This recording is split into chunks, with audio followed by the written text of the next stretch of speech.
There's lots of stuff we can do with the new tween behavior that was just added to Construct 3, and in this video, we're going to put it to use by building a smooth scrolling drop-down menu. This is what we're going to build. We've got a little bar at the top of the layout, and when we click it, the tween behavior animates the menu dropping down and reveals the items within it. We can use the potions once the menu's displayed, and when we click on the bar again, we hide the menu, using tweens to scroll the menu back up. You can find a link to any of the assets I'm using in the description. Let's get started. Let's create a new project, and we'll use the SD Portrait 3:4 preset. We have a bunch of empty space that we're not going to need, so let's make the layout the same size as the viewport. I'll copy the viewport dimensions, select Layout 1 in the Project panel, and paste them into the Layout Size property. Then let's set the background color of Layer 0 to black. If you've downloaded the Ninja Girl sprite, there's a bunch of different animations included. We're going to use the first frame of the idle animation, idle_000.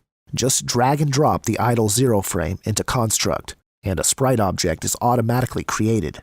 Right now, she's a little too large, so let's go into the properties and change her size. We'll set the X and Y scale to 55%. The sprite was named according to the frame we added, idle_, so let's change the name to SPR_player. Now let's build our drop-down menu. Double-click the canvas to add a new object, and choose Sprite. Name it SPR_menu_BG, and click Insert. We need to make a shape the same width as our layout, which is 480. Click the Resize button and set the width to 480, and cut the height back to 200. This will be the background to our menu, so we need to set it to a solid color. I'll select the Paint Bucket tool and set the RGB value here to 191, 191, 191, and fill the canvas. Then activate the image points and set the origin point to the lower left corner so we can line it up with the top of the layout. Now we can just set its position to 0, 0, and it's lined up perfect with the top left corner. Next, we need to create a handle that we can click on to activate the drop-down tween. Double-click, and let's create another sprite. I'll call this one SPR_handle, and click Insert. Resize it, and again set the width to the width of the layout, 480, and the height to 20. Use the Paint Bucket tool, set the color to white, and fill the canvas. Then set the color to black, and switch to the Line tool. Click here to turn on the grid so we can create a line at the center of the handle. Right now the grid isn't set up properly. The grid cells are too large for this sprite. Click the arrow next to Toggle Grid, and select Configure Grid. Set the grid width to 48, which will give us 10 equal grid cells on the x-axis, and the height to 10, which will give us 2 grid cells on the y-axis. Set Snap to Edges, and click OK. Set the line thickness to 2. Now use the Line tool to draw a line right in the center of the grid, between these two cells. We can toggle the grid off, then turn the thickness to 1, and draw a line all the way across the top of the sprite to act as a border. Last, set the origin point to the upper left corner. Then we can set the position of the handle to 0, 0, which lines it up perfect with the menu sprite. Now we need to add some behaviors to our menu sprites. First, let's add the tween behavior to the handle so we can scroll it down when it's clicked. Select the handle sprite, click Behaviors, add new behavior, and we'll use tween. Then, for the menu BG sprite, we're going to pin it to the handle so it will follow any tween that's applied to the handle. Click Behaviors, add new, and select Pin. Finally, we need to add the touch object to the project so we know when the handle's been tapped. Double-click and choose Touch. Let's switch to the event sheet and set up the tween to drop down the menu. First, we need to pin the menu BG to the handle when the game is first loaded up. So let's add a new event using the system object and choose On Start of Layout. Then add an action using the menu BG object and choose Pin to Object. Then pin it to the handle and change mode to position only since we don't need to rotate it, and click Done. Now let's create the touch event to activate the handle's tween. Add a new event using the touch object and choose On Tap Object. We're going to check if the user has tapped the handle and click Done. Since we're triggering the tween when the handle's tapped, if we left it like this, the user could trigger the tween twice if they tapped it again while it's moving. So we can check to make sure that no other tween is currently affecting the handle object when we activate the tween. Right-click the event and add another condition. We'll use the handle object. Scroll down to Tween and choose Is Any Playing. Right-click the Is Any Playing event and choose Invert. Now this event will be triggered when a user taps on the handle and a tween is not currently animating the handle. We want to be able to open and close the menu, so we need to check whether or not the menu is open when the handle's tapped, so we know what to do. To do that, let's add an instance variable to the handle sprite, and we'll assign its value to true if the menu's open and false if it's closed. Select the handle sprite and click Instance Variables in the Properties panel. Click Add New Instance Variable, and we'll call it isOpen. Change the type to Boolean, since we only need to check if the value is true or false, open or closed. Then click OK. Next, we need to add a sub-event under the touch event to check if the isOpen variable is true or false. Right-click the event and choose Add Sub-Event using the handle object. Under the Instance Variables category, select isBoolean Instance Variable Set, and we'll use the isOpen variable. I'll use Ctrl-C and Ctrl-V to copy and paste the sub-event. Then right-click and invert to check if the isOpen variable is false. Now we can trigger the handle's tween depending on the value of isOpen. IsOpen starts off false since the menu's closed, so let's add an action to the second sub-event using the handle and choose Tween OneProperty. We'll set the tag to open. That way, when the tween completes, we'll trigger another event that sets the isOpen variable to true. We're going to be tweening the Y property, and we'll be moving it 150 pixels down. We'll set the time to 0.7 seconds. You can make it even faster if you like. It's up to you, but I think 0.7 looks good. Last, let's set ease to in sinusoidal, and click Done. Select the tween action that we just created.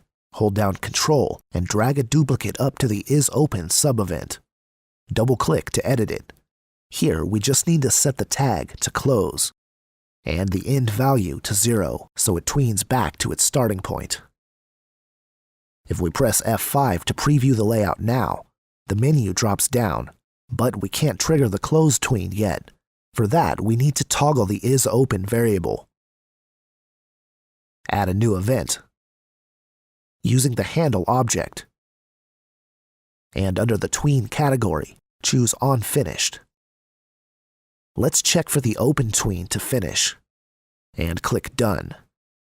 Copy and paste this event, and change the tag to Close. Add an action to the open event using the handle, and choose Set Boolean. We want to set isOpen to true, and click Done. Then Control-click to drag out a duplicate to the close event, and set isOpen to false. At this point, we can test it out, and the drop-down functionality should work. Press F5 and tap the handle, and it tweens down to its open state. Once it's open, if I click it again, it closes. Okay, next let's add the potions to the menu, and we'll reveal them with a tween on their opacity once the menu's open. Switch back to the layout, and drag a copy of the blue potion to the canvas. Let's rename it to SPR_potion. And double-click to open the sprite editor. We're going to add 2 more animations. That way we've got a blue, red, and green potion. Drag the green potion onto the Animations panel, and click Import from Files, which will create a new animation with the image we dropped in. Do the same with the red potion. Let's rename each of them. I'll call the first one Blue, the second Green, and the third Red. Let's crop each of them as well to remove the extra space.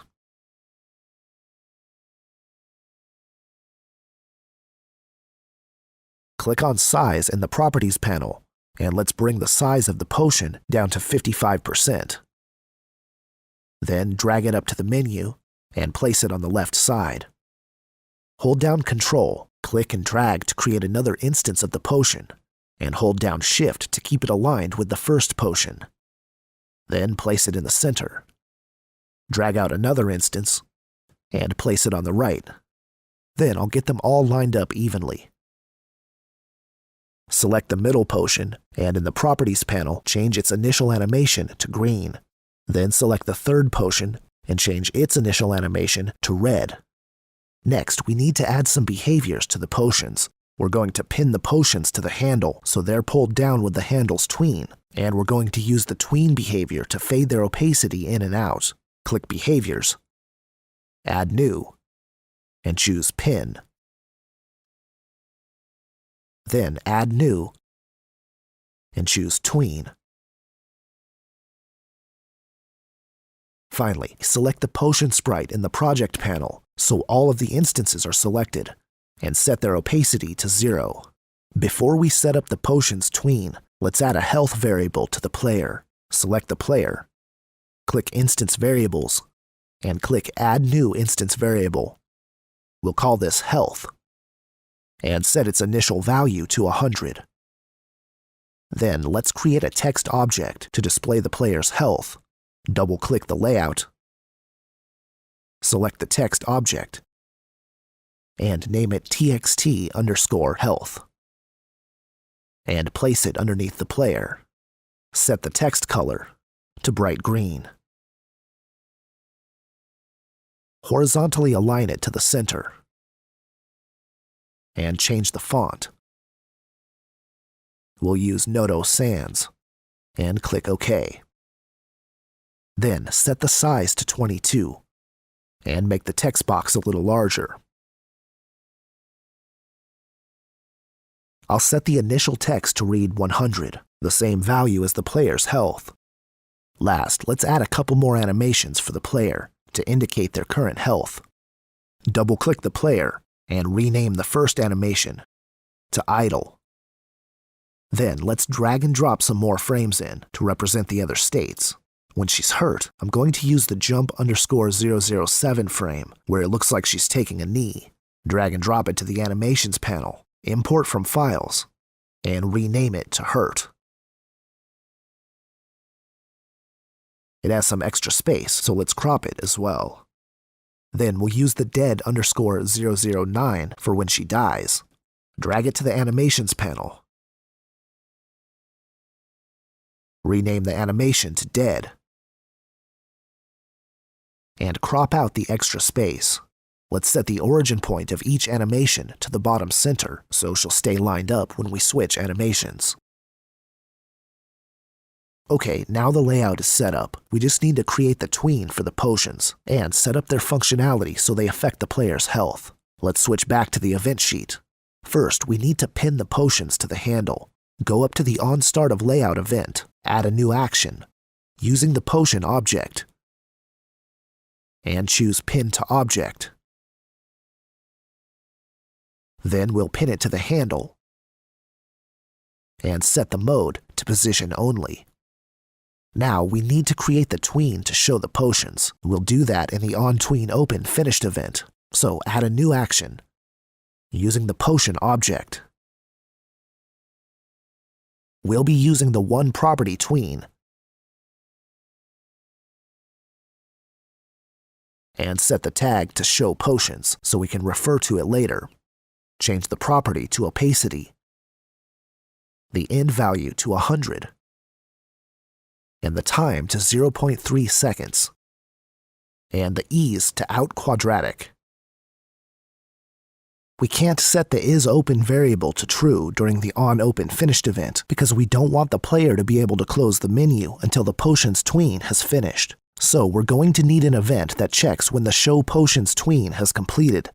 Add a new event using the potion object and choose tween on finished. Then we can enter the show potions tag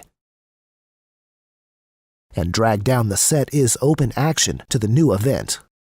If I preview the layout and click on the handle, the potions fade in after the open tween is complete. But if we close the menu, the potions stay visible. If we drop it down again, the tween does nothing because the potion's opacity is already set to 100. We need to tween it back to 0 before we close the menu. Right now, the close tween is triggered when the player taps the handle when the menu is open. We want to create a new tween for the potions to fade out, and when that tween is finished, we'll trigger the close tween. Let's copy the show potions tween and paste it into the isOpen sub-event. Double-click the action to edit it. Set the tag to hide potions and the end value to 0. Then we want to trigger this close tween. Copy the show potions event and paste it at the bottom of the event sheet. Double-click the event and change the tag to hide potions. Delete the set isOpen action and drag down the close tween to the hide potions event. Let's preview the layout. And the potions fade in. And when I tap on the handle, the potions fade out and then the menu closes. Nice, now we just need to set up the potion functionality. We'll go through that pretty quick. First, let's handle the animations that are played when her health changes. Add a new event using the player object and choose Compare Instance Variable. We'll use the health variable and check if the health is greater than 60. Copy this event and paste it below. Edit it to check if the health is less than 60. Paste it one more time and edit it to check if the health is equal to 0. Okay, now add an action to the greater than 60 event using the player and choose Set Animation. If the player's health is greater than 60, we'll set the animation to idle. Drag down a copy of this action to the less than 60 event and another copy to the equals 0 event. Change the less than 60 action and set the animation to hurt. Finally, if health equals 0, we'll set the animation to dead. Now, let's check to make sure that the player's health never goes above 100 or below 0. Add a new event using the player object and use Compare Instance Variable. We'll check if the health is greater than 100. If it is, we'll set the value to 100. Add an action using the player object and choose Set Value. And we'll set it to 100. Copy that event and paste it below. Edit the event and change it so we check if the health is less than 0. Then edit the action to set the health to 0. Now we can set up the ability to use the potions and affect the player's health. Add a new event using the touch object and choose On Tap Object. We'll use the Potion object and click Done. We want each potion to affect the player differently, so we need to check which potion was tapped by checking its animation in a sub-event. Right-click the potion's On Tap event and add a sub-event using the Potion object. We can use Is Playing to check the animation, and the first was called Blue. Copy this sub-event and paste it below twice. Edit the second sub-event to check for the green animation, and the third sub-event to check for the red animation. For the potions, let's make the blue potion restore 50 points of health. The red potion, or poison, will subtract 50 points, and the green potion will revive the player if their health is 0. The blue potion will do nothing if the player's dead, and the green potion will do nothing if the player's alive. So, for the blue animation, add an action using the Player object, and choose Add To under the Instance Variable category. We'll add 50 to health. But we only want this to happen if the player's alive, so let's add a check to make sure the player's health is not 0. Right-click the sub-event and choose Add Another Condition using the Player, and choose Compare Instance Variable. We'll check if the player's health is greater than 0. Okay, now what about the Revive potion? To use it, the player must be dead, so their health will be equal to 0. Copy the Health is greater than 0 event, select the Is Green Animation Playing event, and paste it. Then edit the event, and we'll check to see if the player's health is equal to 0. Add an action using the Player object, and choose Set Value under Instance Variables. We'll restore the health fully to 100 when the Revive potion is used. Last, we'll subtract 50 from health when the poison is used. Add an action using the Player, and choose Subtract From. We'll subtract 50 from the health, and click Done. We're basically finished, but we've got one more thing to do. We need to set the health text when the player's health changes, and we need to do this every place in the event sheet where the health is changed. So, under the Health is greater than 100 event, add a new action using the health text, and choose Set Text. We'll set the text to spr_player.health. Then we just need to drag a copy of this action to anywhere the score is changed. We need one for the Health is less than 0 event, when the player uses the blue potion, the green potion, and the red potion. Okay, that should do it. Let's preview the layout. We can drop down the menu, and clicking the poison subtracts 50 from her health, and she goes into the Hurt animation. Since she's still alive, we can restore her health with the blue potion, and she's back to the idle animation. If we use the poison twice, she's dead, and the blue potion won't help her. But if we use the green potion, she's restored to full health. Finally, we can tap on the handle, and the tweens hide our potions and scroll the menu back up to its closed position. So that does it. I hope this gives you some ideas for stuff you could build using the tween behavior, and how easy it is to add a drop-down menu to your games. You could hide the player's inventory or their level and stats, giving you more screen space for your gameplay and letting the player have quick access to their menu items when necessary. Thanks for watching. See you next time.